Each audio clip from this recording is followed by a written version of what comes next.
We were beginning to talk earlier with former Secretary Babbitt about the regulatory process. You know, one of the great challenges that are being faced by communities around the world is how do we adapt to climate change? While we talk about mitigating on the energy side, the evolution and the progression of climate change, here on the ground, we're experiencing the impacts of climate change as we speak and as we live. There are, however, in our structure, some impediments that make it very, very difficult for water utilities, water managers, water enthusiasts, and those who care passionately about this business for being able to come up with creative ideas and be able to move the discussion and actions around the country forward. And we're going to have a conversation about what some of those impediments are. And I think it's a very timely discussion. As I said to the Secretary earlier, there are, as we woke up this morning, the newspapers are full of regulations that are being repealed and policies that are being rethought and revisited. And in the midst of all this change, creating more uncertainty, the reality still lives with us here every day as we try to deliver water to millions of people across the country. And so I'm incredibly fortunate to have some of the best people in the field sitting here with me at the panel here this morning, people I've grown to know and respect over the years, and who are amazing storehouses of wealth and have given this issue a tremendous amount of thought. And let me introduce them briefly before I ask each of them an opening question, which will give them an opportunity to speak at some length, and then we'll go into a more iterative discussion. But immediately to my left is someone who I have often viewed as a mentor. We kind of tease each other. We sort of started around the same time. But in a world of acrimony and in a world of combativeness and confusion, if you want a steady hand and someone who never gets excited and who always looks for the right solution, it is the gentleman to my immediate left, Mr. Lochhead, who is now the CEO of Denver Water. And before that was the Director of Natural Resources for the state of Colorado. So all those stories that Secretary Babbitt told of the negotiations, well, there's one fellow veteran of those days, and that's Jim Lochhead. Sitting next to him is a lady for whom I have developed an immense amount of respect over the years. I have often said there is a continuum of individuals that are affiliated with environmental organizations and have environmental goals at heart. And there are only a very few that are incredibly able to find real solutions to actually bring the kind of ecosystem restoration and ecosystem protections to life, who have mastered the art of being able to find common ground. Jennifer Pitt is currently with the National Audubon Society on their Colorado River project, and before that she was with the Environmental Defense Fund. The fact that the Mexican Delta experienced a flush flow and was given a balanced flow over the last several years in great measure is due to her tireless efforts and her ability to negotiate a pathway to that Delta restoration, which I know is near and dear to her heart. At the far end, next to her, is a gentleman that I got to know when he was still with the commissioner. He was still with Reclamation, right? So you have those long federal roots. And then he was snagged up by the Metropolitan Water District of Southern California by my friend Jeff Geitlinger. And he couldn't have picked a more active individual and a more knowledgeable individual, and someone who, just like Jim, is a master of the deal, and that's Mr. Roger Patterson. Jeff was going to be with us here today, Jeff Keitlinger from Metropolitan. Unfortunately, he decided that he was going to relive his teenage years and do some very aggressive skiing in Park City, and managed to fall and shatter his tibia and fibula. So as he lies in the hospital bed with steel and titanium in his leg trying to heal, he has sent the one individual in his organization who understands the complexities of the California Bay Delta and especially its relationship with the Colorado River as well as he does, and that's Mr. Roger Patterson. On the far end, an individual that I've only recently gotten to know, but for whom I've garnered a tremendous amount of respect. He is a professor at the Boyd Law School at UNLV, Mr. Brett Birdsong, and he was just released from having been the assistant solicitor at the Bureau of Land Management during some of the Bureau's wilder times. Is that one way of describing the last several years? As the Old West met the New West, and the confrontations that ensued in probably Nevada was a good battleground for the some of BLM that. is loved all over the West. There you go. But BLM has lost a brilliant lawyer, and the law school is fortunate to have him back, educating young lawyers to be in the art of negotiation and finding solutions rather than litigating. So with that, let me begin this discussion. And Jim, if there's one thing you and I have talked about time and time again, it is the frustrations that we have experienced on the regulatory side where we feel we're just not being listened to and there's no one trying to fully appreciate the pressures and the challenges that are being faced by urban managers. Can you share with us what Denver's experiences have been? Sure. I think Secretary Babbitt described it pretty well when he talked about this bottoms-up process of water management in the United States and the way it developed and the kind of anti-federal view that historically underpins the way we now manage water throughout the U.S. There's a disconnect between surface water and groundwater. There's a disconnect between land use approvals and water utility development. There's a disconnect in the regulatory environment between federal, state, and local agencies. There's a disconnect in political boundaries. John Wesley Powell once proposed that political boundaries be established along river basin lines, which from an economic, social, and environmental standpoint makes a lot of sense. There's a lack of markets and ability to transfer and move water from place to place based on economic considerations and trading. There's a data disconnect between federal agencies, local, state, among federal agencies.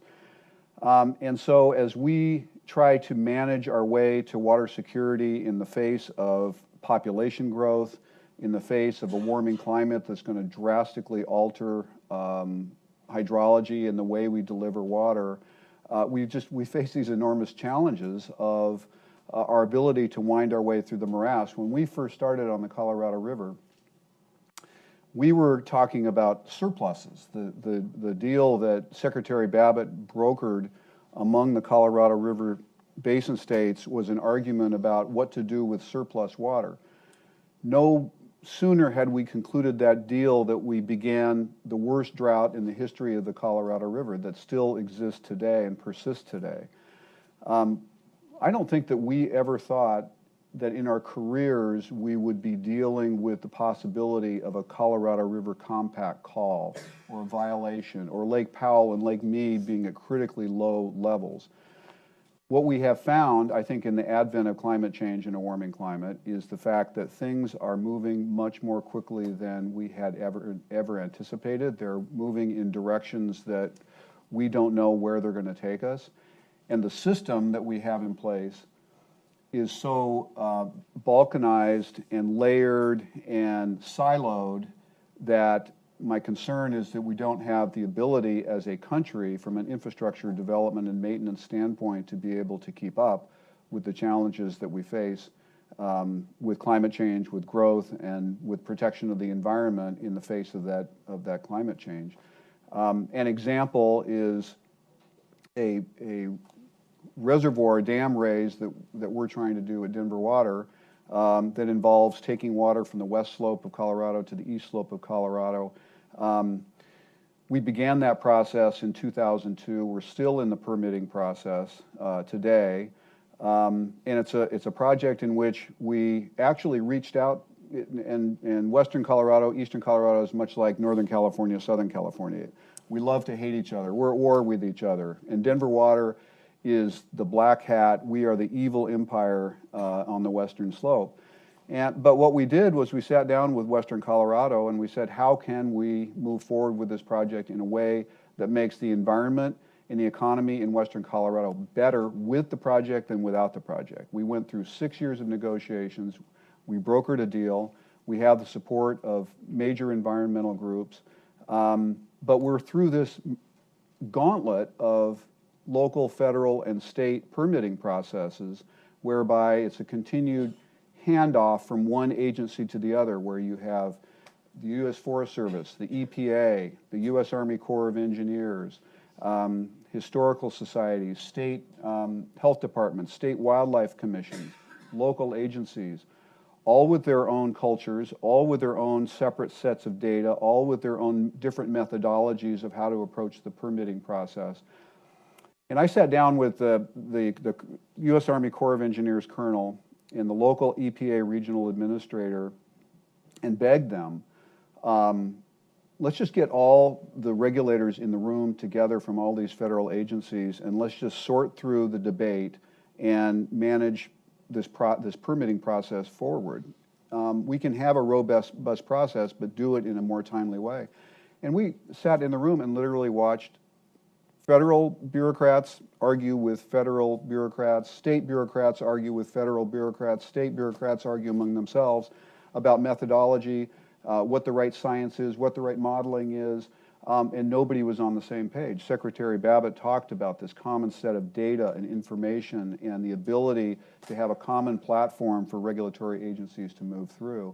And we've just got to be able to without truncating the necessity for public input and scientific inquiry on impacts, we've got to be able to move this process faster if we're going to meet these challenges of growth in the face of a warming climate. Thank you, Jim.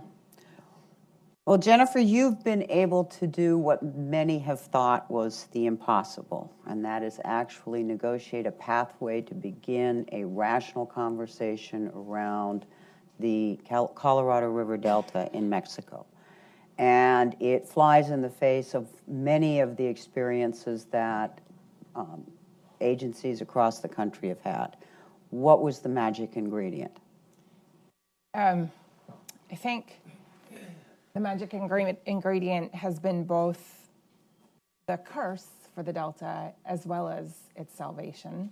And that is that sitting as it does at the border of the United States and Mexico, it's a classic border environmental challenge where our existing legal framework, and actually Mexico's as well, really don't apply. It's very hard to consider applying our environmental laws in a border context, and so typically we don't. And I would argue that that's why the Colorado River Delta was desiccated for the better part of 50 years. That would never have happened if that delta was fully inside the United States. At the same time, at least when I showed up on the scene, we were, which was, getting on 20 years ago, started working on this challenge of how to restore the delta. We were essentially liberated from having to work within that legal framework. We knew that we didn't have the tools of the Endangered Species Act. Actually, some people thought maybe we did and tried to litigate on that topic, and the courts found that the treaty with Mexico actually trumps the ESA in the context of the main stem of the river. But we didn't have that legal framework, and I got some great advice from someone who was the Assistant Secretary after Secretary Babbitt, who said, the law of the river in the Colorado is whatever you can get everybody to agree it is. And so we set out trying to understand what it was that water managers in the United States and Mexico needed, what their challenges were, and we started to define a solution for the Delta within the context of knowing what water managers were seeking to improve. And so rather than addressing it in a combative frame, we knew that we had to work through collaboration. We knew that the answer to the Delta was bringing water managers in the US and Mexico closer together, and that ultimately we felt those water managers would benefit from that closer relationship, because in a climate-warmed world with reducing or a diminishing supply of water, we are going to need each other more than ever. And so defining a solution for restoring very modest flows to the Colorado River Delta to begin a very modest program of habitat restoration was possible in that context. It's also true, I would say, that the environmental community has a lot of experience at trying to get decision makers to pay attention to environmental issues, and it's not always those decision makers' top priority to take the time on those topics. I mean, these are busy people with constituencies pressing for many issues, and so, restoring some forest land along a river corridor may not be their top way that they want to spend their day. But as we were able to frame it in the context of improving the reliability of the reservoir system on the Colorado River, and to frame it in the context of the opportunity to have binational investments in water conservation and cooperation in sharing shortages as well as surpluses on the Colorado River, it became something that busy decision makers could take time for. And so, as I think about this challenge of our regulatory framework, I'm certainly not going to advocate that we need to dismiss that, but rather that we need opportunities to move elsewhere, incentives to bring people together to look for these solutions where we really can find common ground if we take the time to get to know each other's risks and desires. There are really some significant opportunities, I think, that remain for us to make progress. So what I'm hearing you say is shifting from singular goals that are very much in favor of where you're coming from to actually finding co-equal goals and pursuing both goals simultaneously.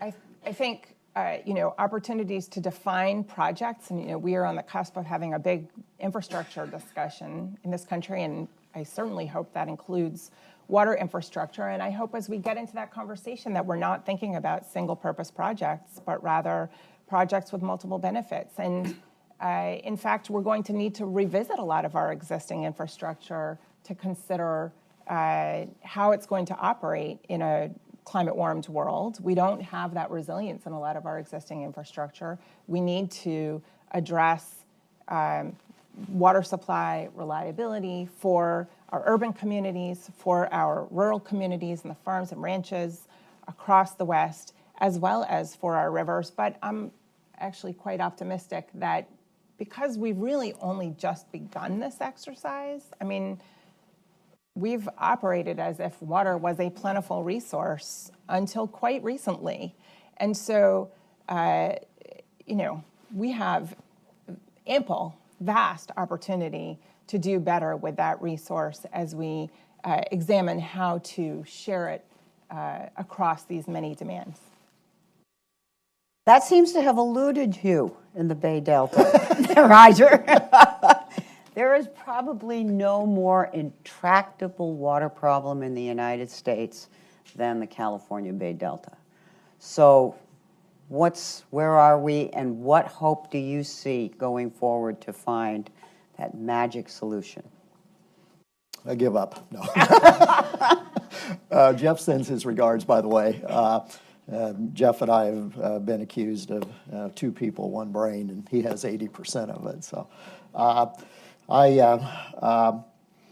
I've worked around the West in I've worked in 13 different states over my career, and with different agencies and different levels. Maybe we can get into that a little bit. But I would agree that the kind of the most complicated, noisiest problem that I've been around is what we call the San Francisco Bay Delta in California. It's really the hub of the water supply. California is one of those states where you've got to move water long ways, so very similar to Colorado and other places. We move water hundreds of miles to various locations. It seems like people like to live where the water's not. And in my district in Southern California, we have 19 million people within the boundaries of Metropolitan Water District. And the rainfall in San Diego is 12 inches a year. In Los Angeles, it's 15 inches a year. And in the 1920s, it was pretty clear that economic development in Southern California was going to mean you're going to have to look elsewhere to bring some water in if you're going to fuel that economic development. And that's really what led to the creation of our agency at Metropolitan Water District, and that was to come together and bring water into Southern California to supplement local supplies. And the first place we went was Colorado River. Got the National Guard in Arizona to come out and pay a visit when we went over to put a stake in the river and actually build Parker Dam and an aqueduct that goes 242 miles across the desert into Los Angeles. And then later, when Jerry Brown's dad was governor, Metropolitan knew that we needed to continue to supplement. It was World War II, it was World War I, World War II, and then the Beach Boys, pretty much, that caused these waves of people coming into Southern California. It's a great place to live, great place to work, but they didn't realize, water you take for granted, and our job was to make sure that we continued to have the necessary water. So Governor Pat Brown basically came down and said, we need you to buy half of the state water project that we're going to build. And it took some strong arming by the governor, but Metropolitan ultimately agreed to sign on and buy into and pay for half of the state water project, which was really designed to capture water in Northern California, mostly snowmelt, rainfall and snowmelt, and move that across down the Sacramento River, across the Bay Delta, and all the way down into Southern California. Since the mid-1960s, all of the engineers have known, and if you're dispassionate, you know that the infrastructure needs to be improved on what it is if you're going to be able to move water, which is essentially moving it sideways across an estuary that's being farmed. Like I tell my people from some other states, they go, I don't get why you're one state, why can't you come together and figure this Bay Delta out? And I said, well, you got to come to grips with, first of all, it's not a delta.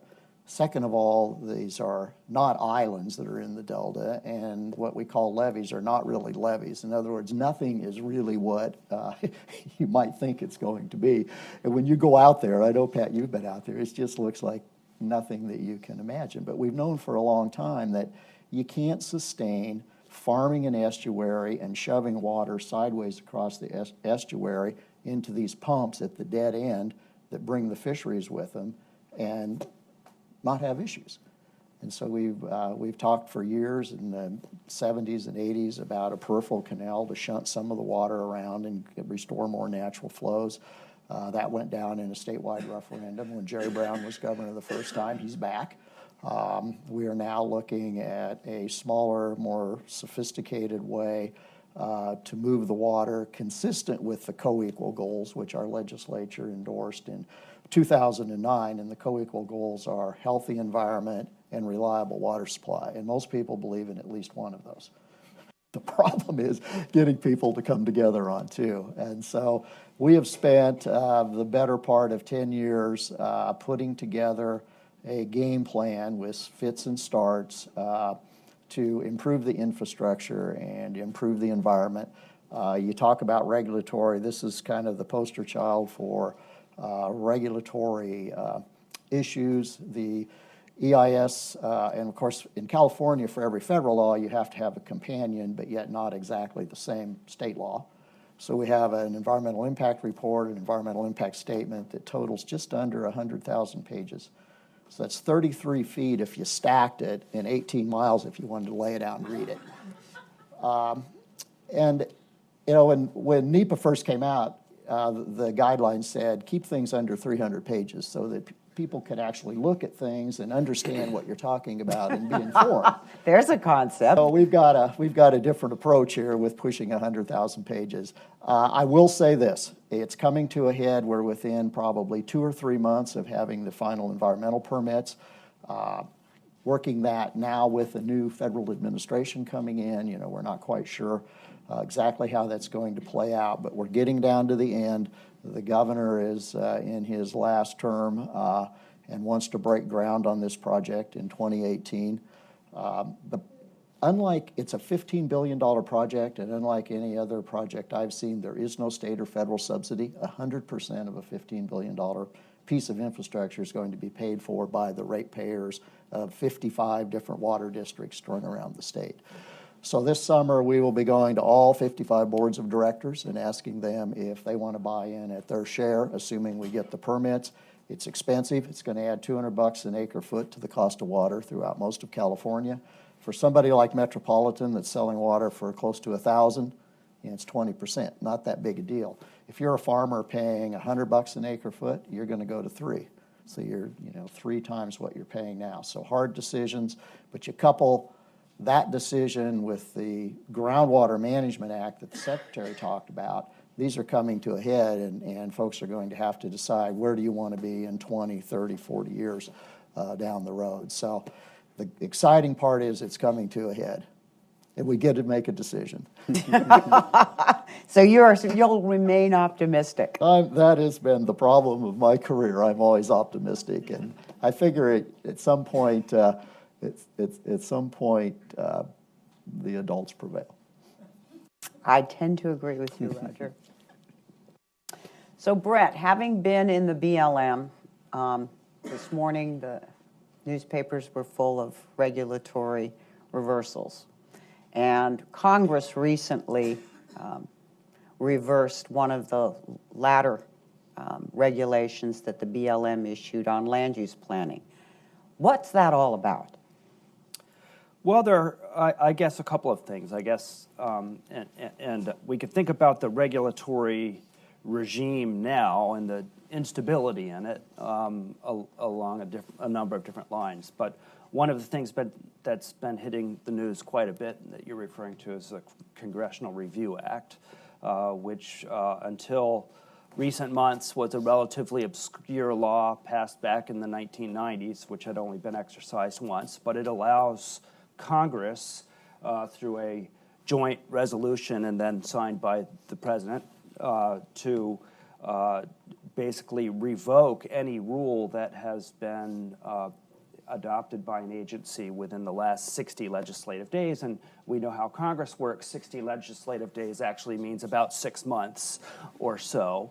And so Congress, now that we have Republican-controlled both houses and a Republican White House, has been busy getting some things done through the Congressional Review Act. Unfortunately, the way the act operates is it's just an extremely blunt tool. And so with relatively quick action, Congress is able to literally obliterate rules that have been sometimes many, many years in the working. What was the purpose of the Land Use Planning Act? Well, so I mean, the BLM rule on which was known as Planning 2.0 is one of these that has been caught up. The president hasn't actually signed this revocation yet, although I haven't checked Twitter today. But both Congress and the Senate have sought to do it. The BLM planning rule, in my view, was something that was relatively modest, and I'm very surprised to see it caught up in the tumult. What it tried to do was to make some changes about how the BLM conducts land use planning to enable some of the things that we've been talking about, to enable smart management along jurisdictional lines that are not just sort of arbitrarily drawn on a map, but to think about landscape scale planning and management, something that's key, of course, to the water business. And so it essentially gave more flexibility to the BLM managers to conduct planning for how the land would be managed so that they can think about ecosystems, so that they can think about mitigation of development of impacts in a smart way informed by science and on a scale that works for the particular problems. Now, what surprised me is that something that's so sensible to try to do smart planning really drew such ire. And I think the root of the ire for this Congress and the folks that are rolling it back, I think, is because it is viewed as striking at local autonomy. And so even though the BLM is a national agency, the BLM planning process to date has been mostly locally controlled. It's very solicitous of local and state interests. And those interests, I think, viewed to some extent this greater flexibility as handing their power to the distant bureaucrats in Washington, even though it was to, the purpose of it was to enable this sort of smart planning across the landscape for how these work. So, I guess I think that's part of it, and I think that's something that's going to play out in the water context as well. And we've talked a lot about it today, particularly with groundwater.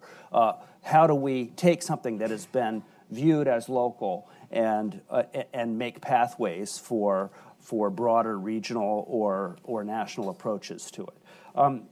In terms of the Congressional Review Act, I think one of the most troubling aspects, and we've seen actually other aspects in the water space, but not so much water allocation, the stream protection rule, which protects streams from the adverse impacts of mountaintop removal mining, also has been obliterated under the Congressional Review Act.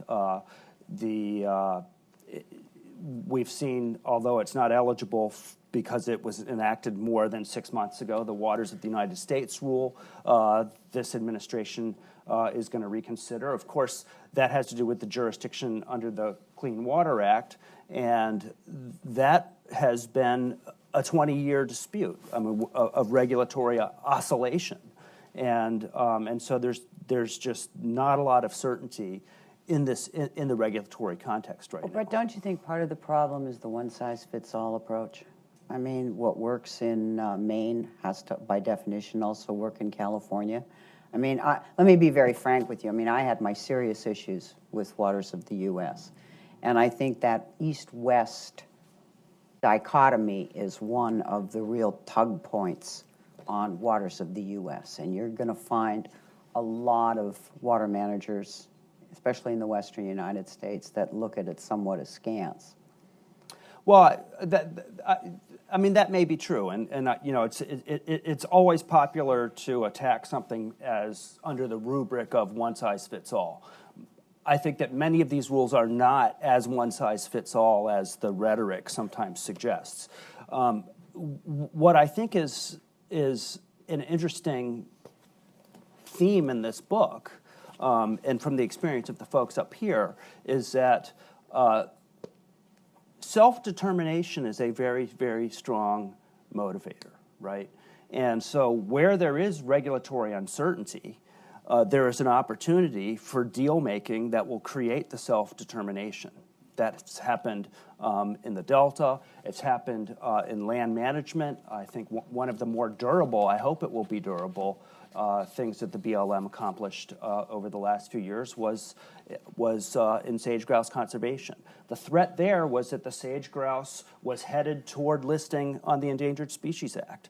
And so that listing would have caused something of a one-size-fits-all approach of ESA Would have regulations. devastated agriculture in the West. Would have been very difficult for agriculture, and it turns out that sage-grouse habitat is maybe 70% of it is on federal land, and the rest of it is on lands that are managed by states or private lands subject to state regulation. Well, so the success there was that the governors and the secretary and the BLM got together, and the Forest Service was involved too, and they figured out a way to have self-determination, to put conservation measures in place that would be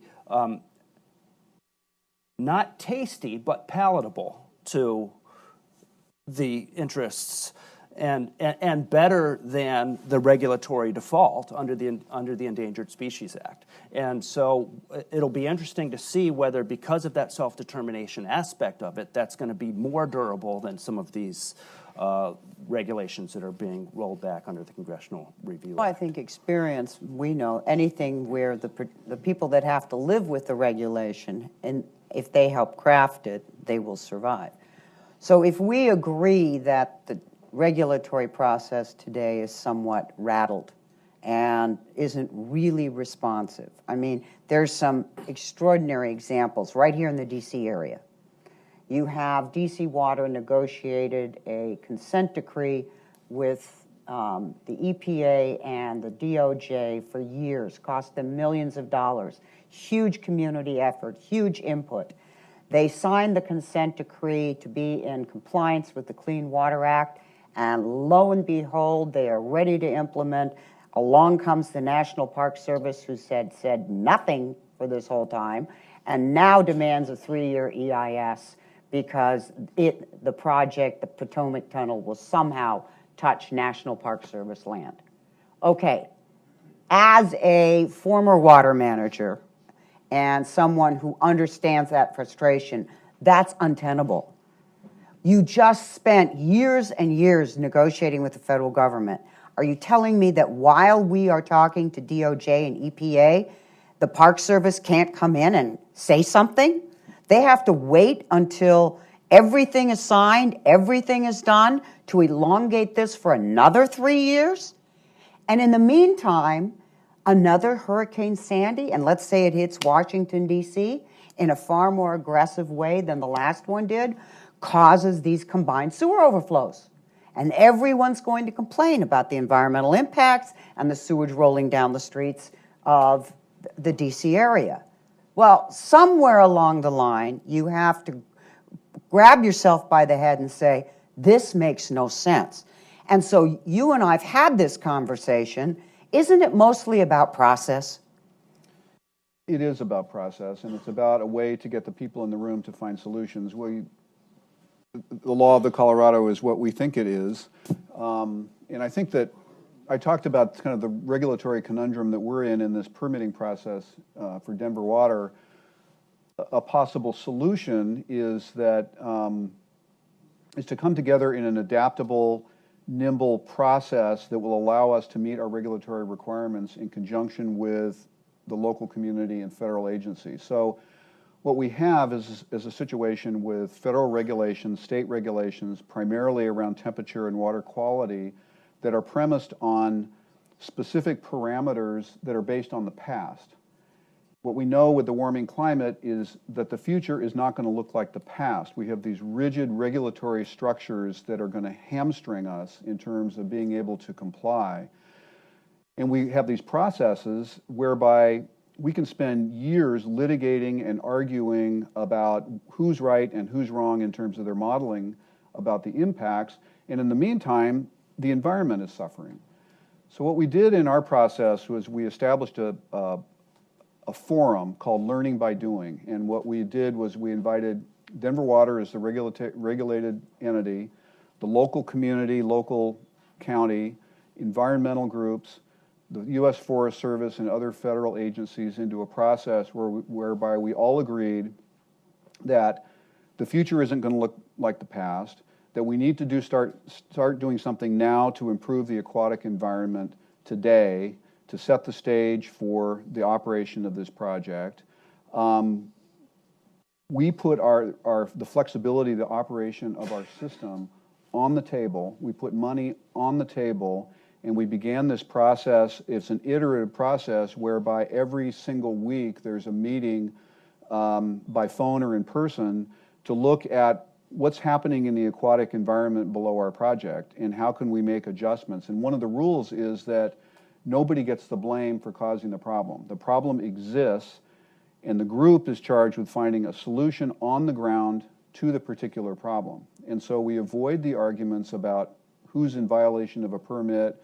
It's a solution-oriented process that's flexible, that's adaptable, that is going to meet those changing needs. Now, that kind of blows the minds of the federal regulators. They don't quite know what to do with this thing that we've created and how to incorporate that into a permit to make it a durable requirement. We have a contractual obligation with the local community and everyone involved that we're there essentially forever, which is another paradigm shift, because usually in the project setting, the regulated entity builds the projects, they meet their permit requirements, and then they essentially walk away and they operate according to those permit requirements, and that may or may not solve the ultimate problems.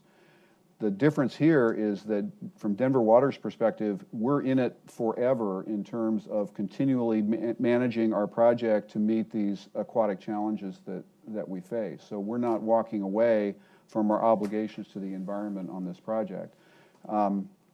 So I think that's one possible solution to the competing regulatory environment and also the rigidity of the federal and state regulations in the face of climate change. So the key is recognizing that in any point in time, you're never going to have enough data and enough comfort about what lies ahead to make a permanent decision forever moving forward. Recognizing that it's very much bracketed by time and how things evolve. Mm-hmm. So what becomes permanent is the process rather than the, quote, approval or the specifics of how the pieces fit together. Exactly. There are some, one of the impediments, right, is that the federal environmental laws tend not to be based around that approach. They're based around an approach of let's do a study, let's predict what's going to happen, and then make a decision and move on. And what we've learned, right, over the last 40 years is, well, first of all, our predictions are very often wrong. Most times. That's right. More wrong than right in a lot of instances. And that to make then changes along the way after the fact runs the risk of triggering the whole review process again. Mm-hmm. And so I think in terms of looking forward for positive legal reform, figuring out how to do adaptive management with NEPA and with the Endangered Species Act is a really key issue. And habitat conservation planning, I think, goes some distance toward mm-hmm. that, but probably not far enough as we've seen it. Well, the nimbler way to do it would be through regulatory changes and redefinitions of what certain things mean. To the extent that you can avoid the sausage making process, the better off you're going to be. Roger, Jennifer? I wanted to talk a little bit about groundwater regulation and an experience that I had, and it kind of bolsters your confidence, I think, that you can put a regulatory scheme together and people will make it work. And this was when I was in Nebraska, and of course, we always have the story in water is solve no problem before it's time, right? That's sort of what we do, but. When I was the director of water resources and the director of natural resources, we had a couple of lawsuits that involved the connectivity of groundwater and surface water. And our legal position when I went back there was, well, the groundwater is not connected to the river. That's what our attorney general was telling the special master for Supreme Court. So I talked to the governor. I said, Governor, that's wrong, right? And he goes, well, yeah. He was a water lawyer. But we had some groundwater laws in the state, but they didn't really get at managing groundwater for more than what you do to your neighbors. But actually, if you are depleting a river, it may be 200-300 miles away from you and outside of your political boundary where the actual impacts are occurring. And so the legislature had put together they kind of took a wing on this, but they put together a group of about 50 50 interests, including the legislature, and I co-chaired with our chair of the natural resources, to basically look at how we needed to restructure our groundwater laws. And two-thirds, because we could look to Texas and Oklahoma and we could see what was happening in the Ogallala Aquifer, and it's a 3 billion acre-foot aquifer, and two-thirds of it was under Nebraska. And so a lot of these folks, and particularly these farmers, we don't want to do that here. And it's like, well, if we keep doing what we're doing, that's exactly what's going to happen. So we put this group together. We had a professional facilitator, and it probably took us 6 months to answer the basic question of whether we wanted to be sustainable or mine. We had 500 years worth of mining. And of course, the easy high road is always, well, we want to be sustainable. Oh, we want to be sustainable. I want my kids, my grandkids, et cetera. 6 months after that decision was made and it really started to land is, well, if we're going to be sustainable, what does that mean? That means we're going to have to measure all of our groundwater. We're going to have meters on every well. We're going to have allocations of how much water you can use. And in some cases, we've already overdeveloped local areas and we got to back up the train, which means we got to reduce our use. So immediately it was back to the first question. We can't do that. I said, well, did we answer the first question wrong? Do we want to mine? No, so we go through. Anyway, at the end of the day, we came up with a scheme, and it really, locals want to be in control, but they usually know if there's a problem. And so we were in one of the breaks, and I was at the state level. It was a local resource. We want to manage it. And a couple of these local managers said, we need the state to take over the decision-making. Like, really?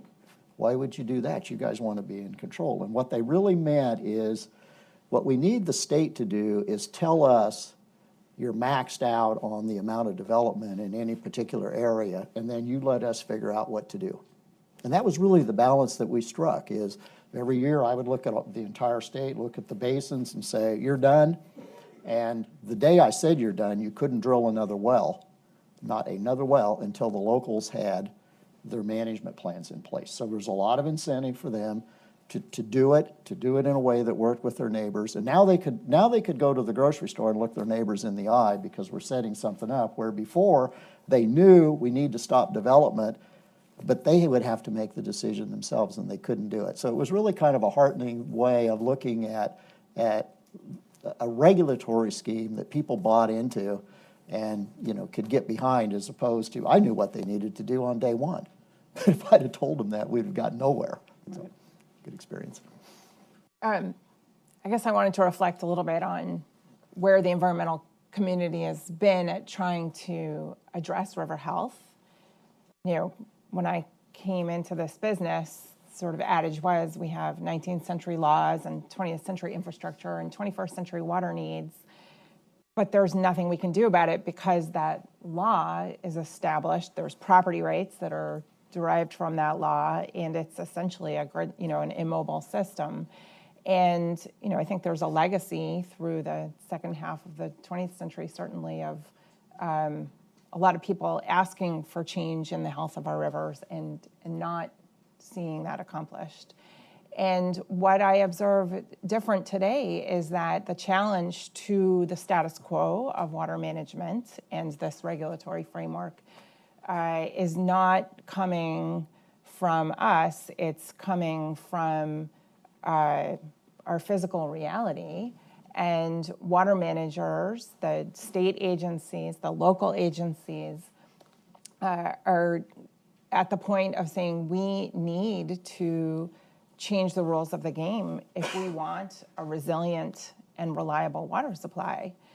And I think the key for the environmental community at this point then is to have a seat at that table, not to say, we're going to upend this system, but to work side by side with the people who are charged with ensuring that water delivery is successful to their communities, but to then bring to that discussion the opportunity to look for improvements in river health to support actually a huge economy that has been ascendant in the West around tourism and recreation.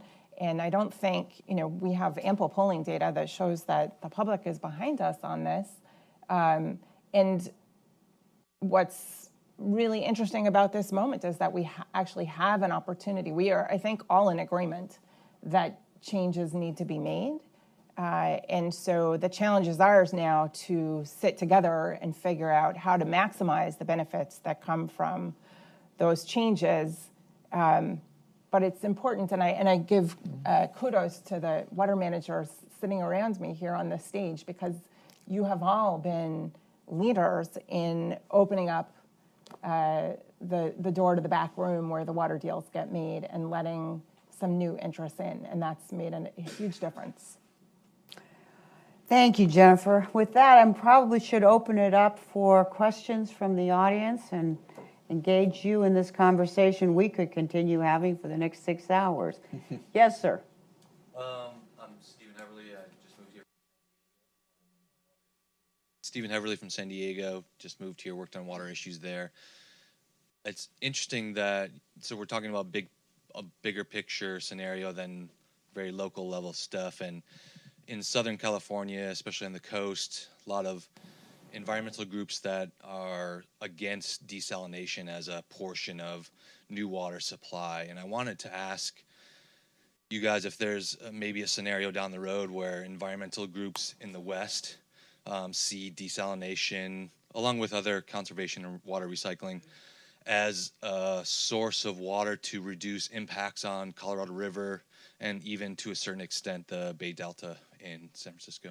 Before we answer the question, the format that I've been asked to follow is that we ask 3 questions, and then we'll take all 3 questions with answers at the same time. There's another gentleman back there. If you'll tell us your name. Hello, all of you. Thank you for a very interesting discussion. My name is Vlad Dorjets. I am the desk officer for water at OIRA, the Office of Information and Regulatory Affairs. So a couple things. First of all, I think the tension between federal, state, and local interests is very real. So with that in mind, and also given Executive Order 13711, which is asking agencies to roll back unnecessary regulations, the 2-for-1 regulation, executive orders, you may know it. I wanted to put a question for you, setting aside WOTUS, which has its own set of issues, and working within some of the legal constraints that were mentioned, such as ESA and NEPA, which are, unless they're changed, they are the rules of the road under the law. Are there recommendations, given some of the challenges, the need for change that you've mentioned, opportunities to save burden on the public, that some of the agencies can do at a federal level that you would like to recommend and think should be considered by the agencies? Yes, sir.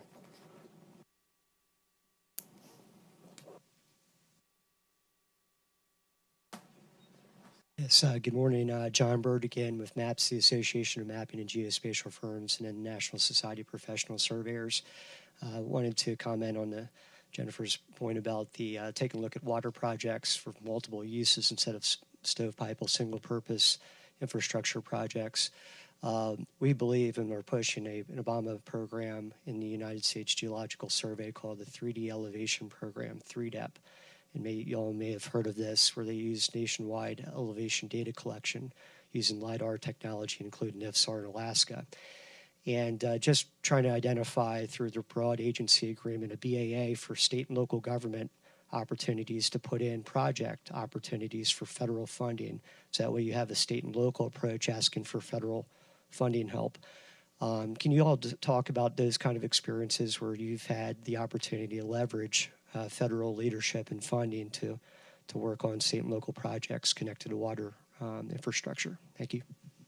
Let's start with the question around desalination. Jennifer, that one was thrown right in your lap. Yeah. Well, so I'm not a desal expert, but to the extent I have looked at it, I think there are some challenges, and they sit around the cost. It is a rare community that has actually decided they're ready to pay that much, which is not to say there aren't any, but it is still not wildly popular because there are, as I mentioned earlier, we really have just begun the exercise of seeing how we can stretch our water resource further. There are a lot of cheaper alternatives at the moment to desal. I think another challenge that you see in Southern California is that Californians love their coastline, and it's where property values are highest, and so siting is a tremendous challenge.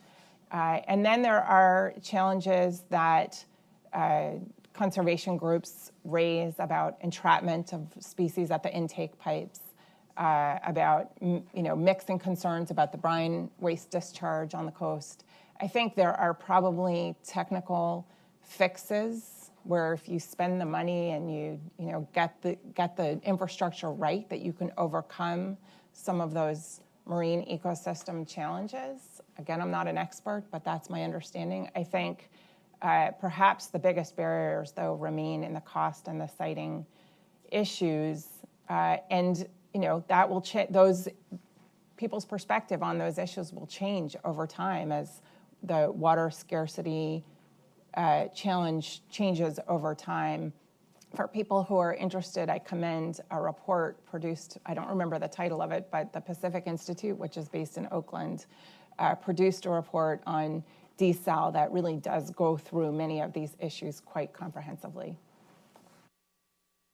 Did that answer your question? The other gentleman asked about recommendations for the federal regulators. Who wants to take that? Jim? Well, I think maybe the theme here is that the solutions are more on the ground. I mean, it's a great talking point to take a meat axe to federal regulations, and it reflects a lot of frustration that people in this country feel about the federal government in general.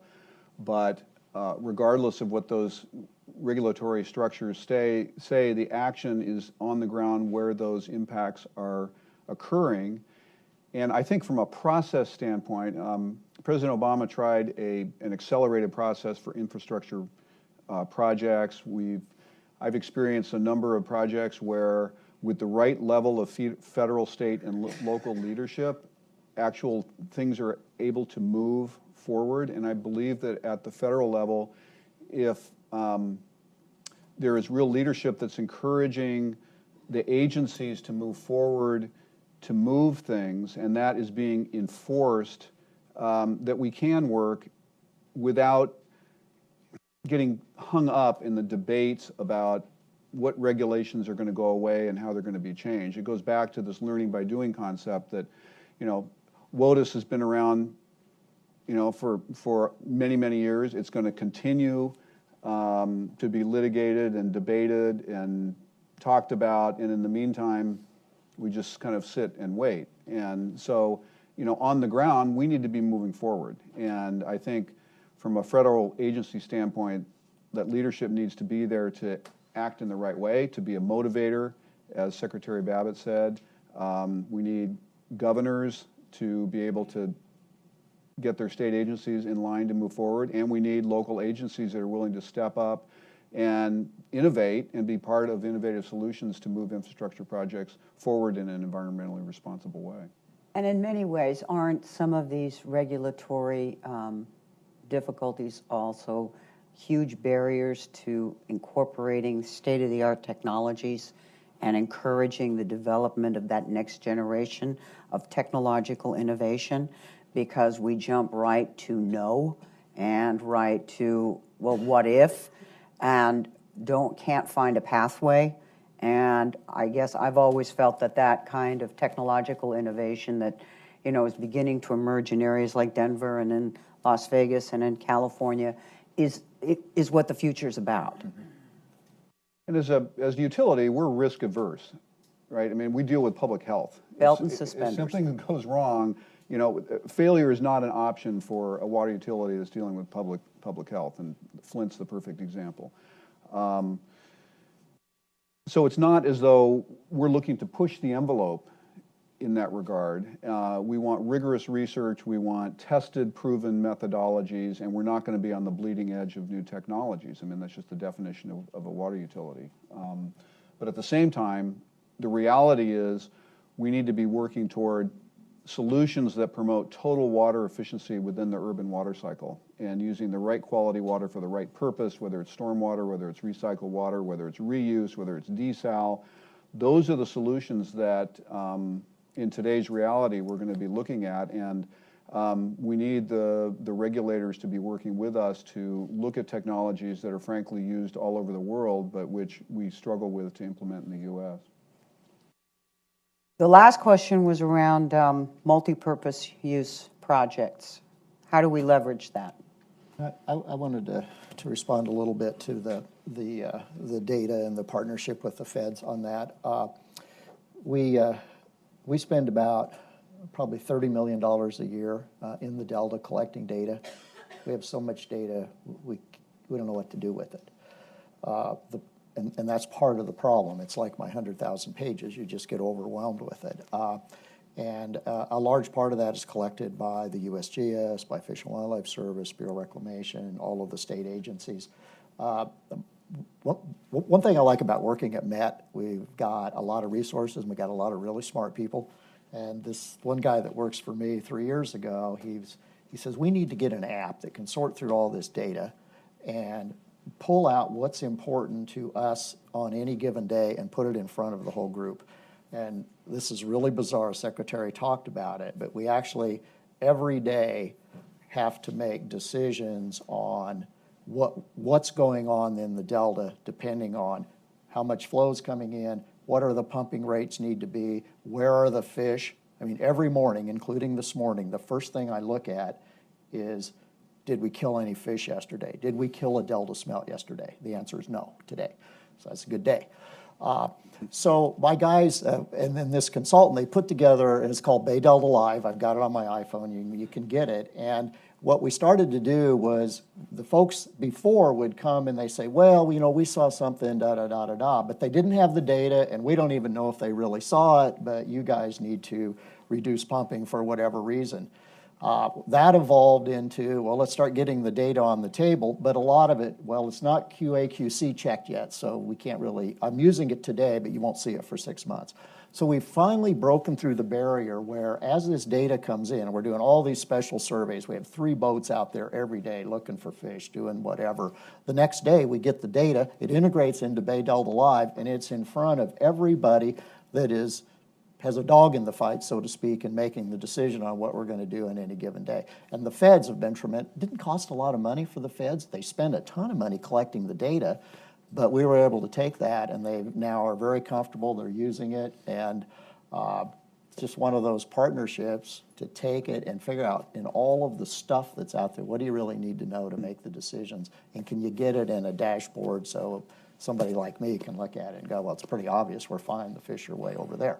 You know, it's not as easy as that, but it's been a good partnership on that. Well, that kind of big data would also allow for those multi-use projects, right? I mean, I've often felt that part of the solution for the challenge of paying for this new infrastructure that we all need because all the many urban systems are decaying is that we start looking in larger swaths and we start thinking multi-jurisdictionally when we talk about building infrastructure. A, your environmental footprint is that much smaller, and B, it makes you that much more resilient to what climate change may bring us.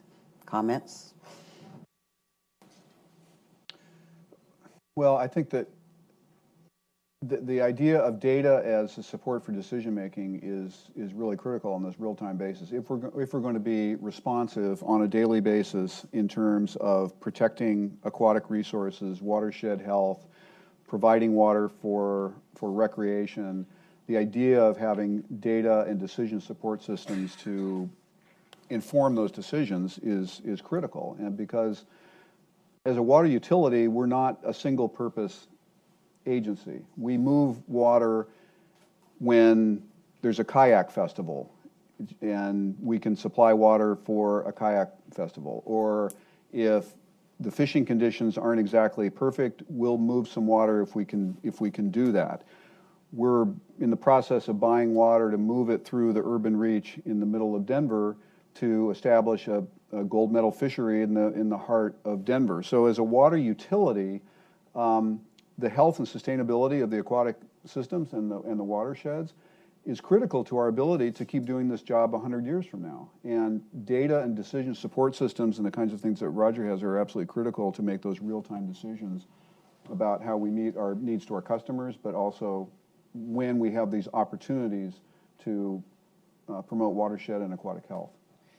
I want to address the question a little differently, just on the observation that it still depends on how you look at those data. If you are local only in your focus, you will define your problem as within your local area. And I have found that we have all found better pathways to bigger solutions the bigger we have defined our problem area. And yet, I understand that if you're looking at your backyard and have those very local concerns, that is maybe not satisfactory. But I do think it's something that, water resource management is particularly driven by, which is the fact that, certainly in a basin like the Colorado River Basin, we are all in it together. We share in this resource. So the bigger, if we can look at those data across a large watershed, then it drives us to solutions that might not otherwise be available. And that's, I think, certainly played in Las Vegas, right? I mean, it's only knowing where the efficiencies can be gained in the system that Southern Nevada Water Authority can pay for drop 2, or that we can have the lining of the All-American Canal and know what water can be gained and how that's going to affect levels in Lake Mead. So, so I think that's a good example of how data across a broader system can help even the local decision makers meet their parochial needs. I think I saw some more questions out there. Yes, sir. Do we need to create more water in the sense of, do we need to create more water in the sense of further removals by wastewater systems, publicly owned treatment plants? What do you mean by further removals? I mean, you can take wastewater and turn it into distilled water. Right. But as a nationwide policy, or as at least a policy. Or you mean more in the world. applications of it? So you can have more applications of Right, it. Yeah. okay. I mean, we're kind of stuck at secondary treatment in a way. I mean, there are individual watersheds and wastewater utilities that have to remove more. But with population growth, don't we need to remove a lot more? And don't we need to find ways to pay for that? And your name was? Bob Weaver. Thank you, Mr. Whedon. Yes, in the very back. Gentleman right there, yes, I think she's... Thank you. Jack Werner with Climate Institute. I wanted to see how private ownership of water factors into your decisions, especially the municipal water utilities. I know in Colorado at one time you were able to own water as a mineral right on your property, and that law got changed. And I think from what I understand down in California that there's a lot of private ownership of water as it goes through all of the agriculture area of California, that some of the owners down there, actually own how that water gets brought in and flows through to the different orchards and everything. So I just want to see how that factors in to your decisions and whether you support private ownership and have folks having, the ability to drill their own wells on their property and so forth. And one more, Chris.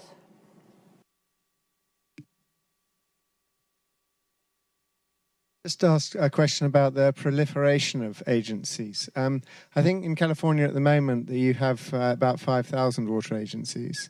And if I think Felicia Marcos was suggesting that she might want to have another 3,000 as a result of the sort of groundwater regulation. And you're talking about sort of growing involvement at the federal level as well.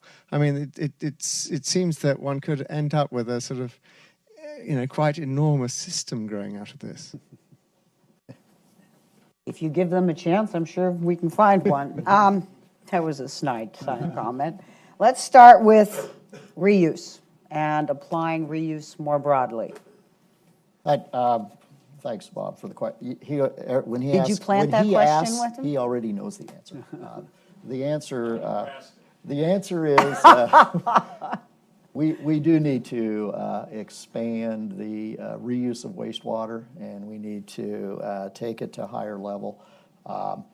We're doing a lot of that in California, but particularly when you're the last guy in the system, and after you use it, you dump it in the ocean. My feeling is you have an obligation to put that to use if you can.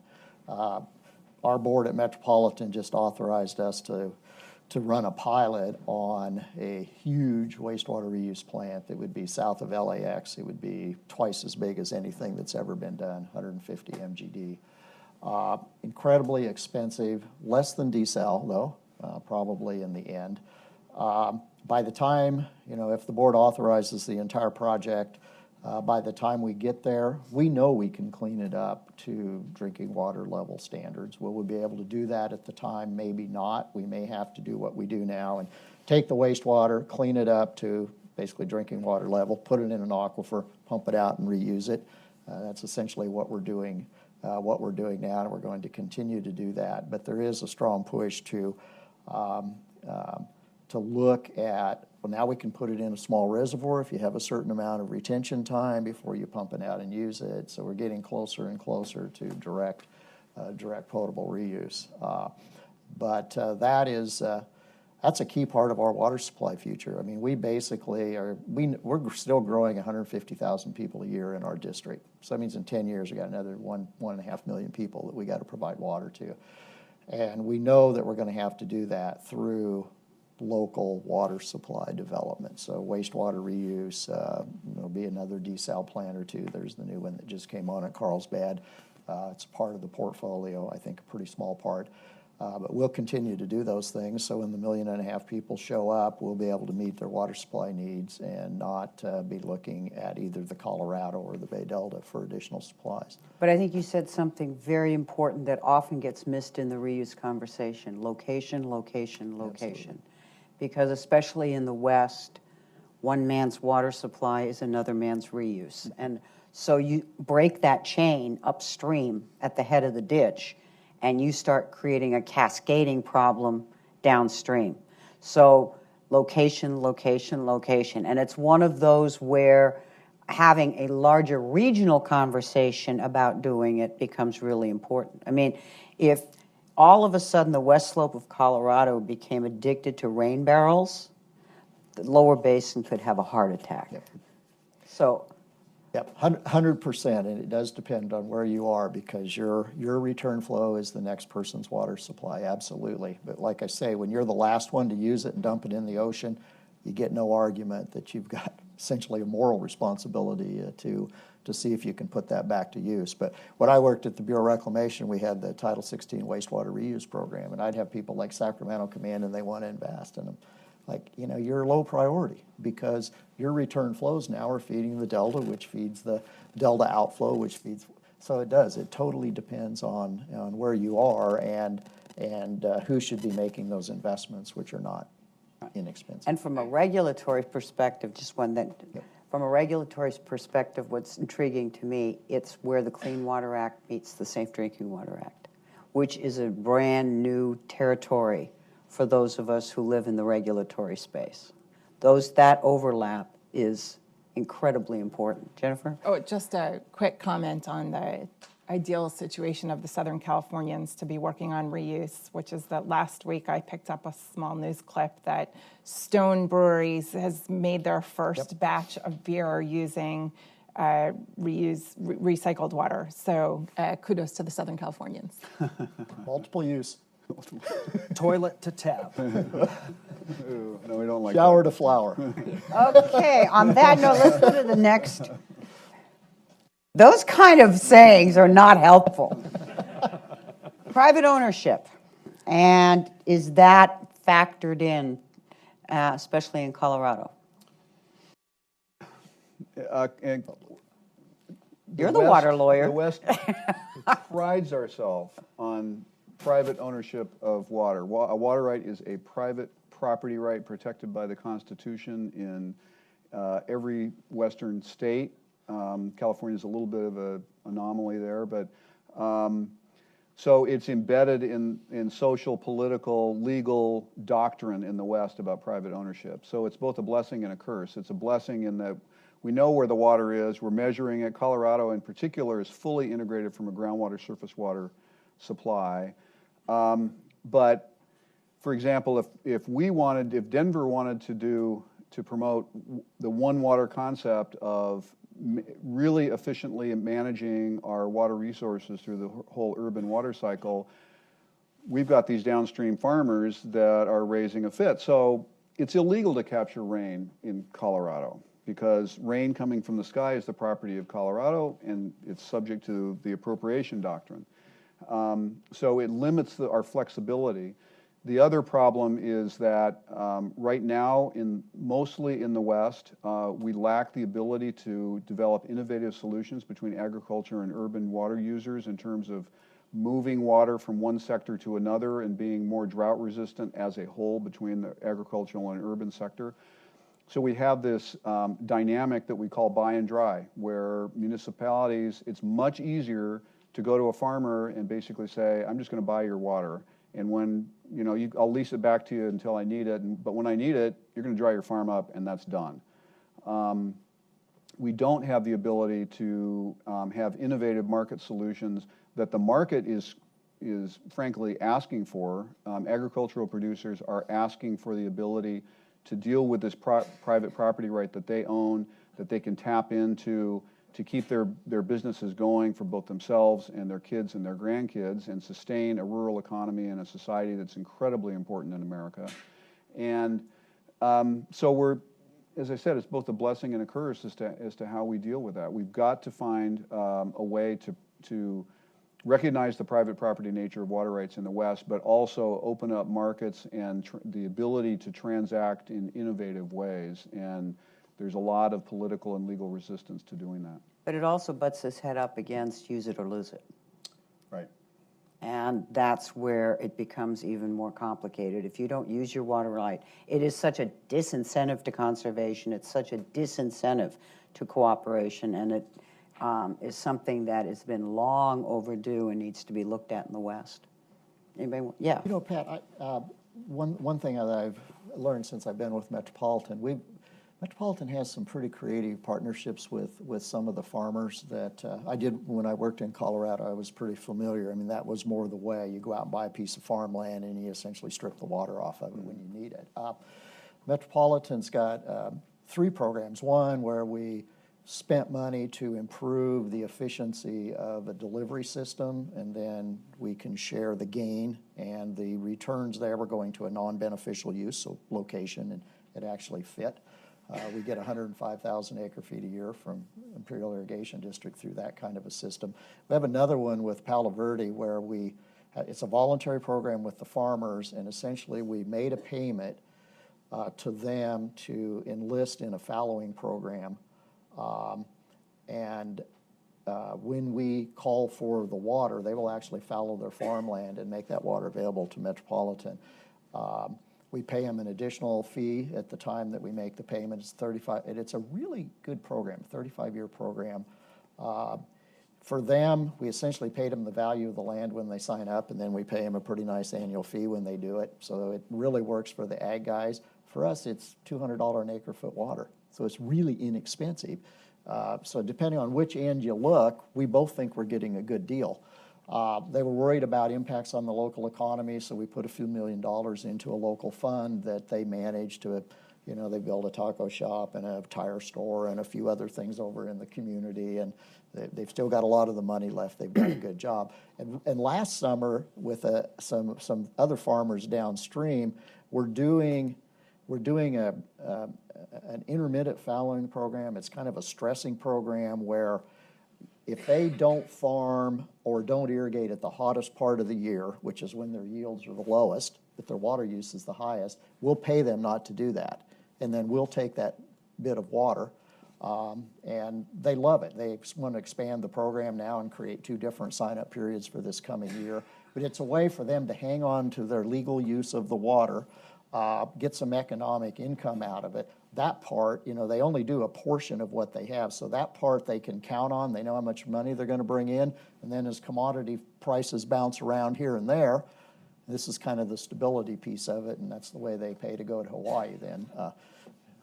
But the price difference between those kind of approaches and what the price of desalted water is are still phenomenal. 10. I mean, you're Factor of talking $200 versus $2,400 an acre foot. Exactly. I mean, that is a huge differential. And as someone who knows how painful water rates are and manipulating and raising water rates are, that's not an insignificant conversation to have. Can I Yes. make a quick comment on the private property rights aspect of water management in the West, which is that the conservation community has, embraced that as the way that we have to work. And, at the top of the system in Colorado, the state has an in-stream flow program. The state has to hold the rights, but essentially acquires property rights of those flows and manages them in stream for the benefit of river health. And similarly, in Mexico, a group of conservation organizations established a private water trust, and on the water market, has acquired water rights and has begun delivering them to habitat areas to support habitat restoration. So, we find our ways to work with it as well. Along those lines, I think it's important that one of the points is that the private property right in water developed historically without any thought to environmental benefits of water. And so it's a retrofit to think about our water rights system and to recognize these in-stream flows as property rights. The other thing is that in the ag to urban transfer, there's an opportunity also to benefit the environment to make up for lost time, right? And that's as we think about the right to use, and which is the private property right in water, is the right to use it in a particular place in a particular way, and there are other people that are dependent on how it's used because they get the return flows or whatever. But when there are ag to urban transfers or efficiency improvements in the system by urban areas paying for the farmers to improve their efficiency, one opportunity for the environment is to take a piece of the action and dedicate it back to the environment. Mm-hmm. And absolutely. And depending on where that transaction takes place in the system, there are actually sometimes, if the new use is downstream from the old use, there's an opportunity to manage the flows that are now going to a downstream user. So particularly as the upper basin states of the Colorado system consider improving the reliability of the supply at Lake Powell that protects all the water users in the upper basin, we have an enormous opportunity to look at how that water is delivered downstream to Powell and get a double win in terms of river health at the same time. We, the last 3 years, Metropolitan and some other users have acquired some water on the Stanislaus River. And we worked with our NGO friends and the fish agencies, and essentially we said, we're going to get 100,000 acre feet of water. You schedule it. You guys schedule it however you want to go, as long as we can pick it up and make use of it. You can use it for attraction flows. You can use it for the outmigration.